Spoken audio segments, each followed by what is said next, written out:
Hi-ho, Tudor-minded people. It's Philadelphia Carey for Tudor Time Machine. The word I share with you this week is Keech. I had been at court for 3 days of feasting and drinking. My stomach a-bursting, my head throbbing, I fled to my close stool, moaning to my favourite, "Oh, sir, how much like Keech I feel." Keech? How now, Tudor Files? What think you? If you're new here, I'm Gage. I'm Jessica. And we're here with Philadelphia Carey for Tudor Word of the Week. Don't miss a word. Subscribe on YouTube and give me a like. Keech literally means a mass of fat rolled up into a lump. But it can also be used figuratively, like when you feel like oily fat. Most unpleasant. How do you spell it, Philadelphia? It is spelled Keech. Keech. Oh my. And the Scottish still use this word, keech, to mean excrement. I shall quote from Henry VIII by William Shakespeare and John Fletcher, who use this bon mot most knavishly. Henry VIII was probably the last play written by Shakespeare before he returned to Stratford. It had an infamous performance in 1613 at the Globe Theatre, during which a cannon misfired and a fire broke out. The entire theatre burned down. Speak not of it. It was a terrible fire, but fortunately no one was killed.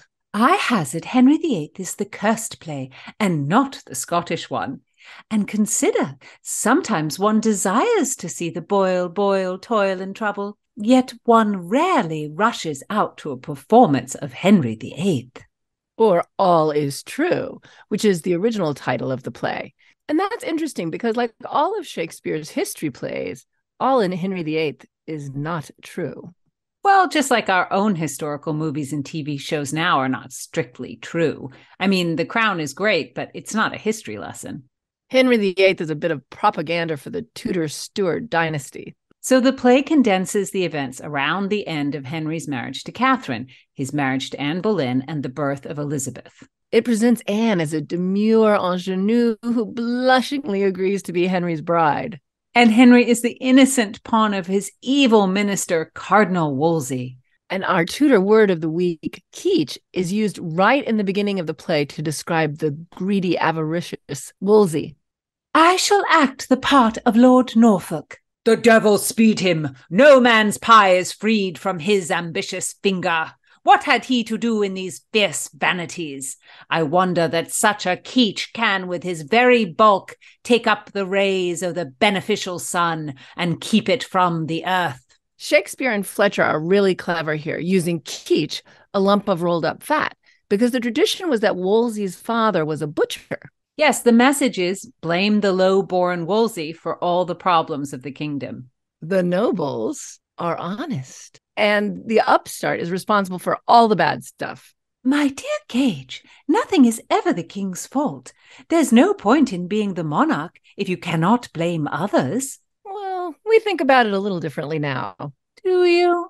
Yes. And at the end of the play, when Elizabeth is born, Thomas Cranmer, the Protestant reformer clergyman, prophesies great things for the baby girl, and Henry really goes over the top. Allow me.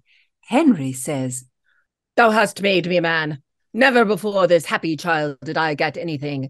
This oracle of comfort has so pleased me that when I am in heaven, I shall desire to see what this child does and praise my maker.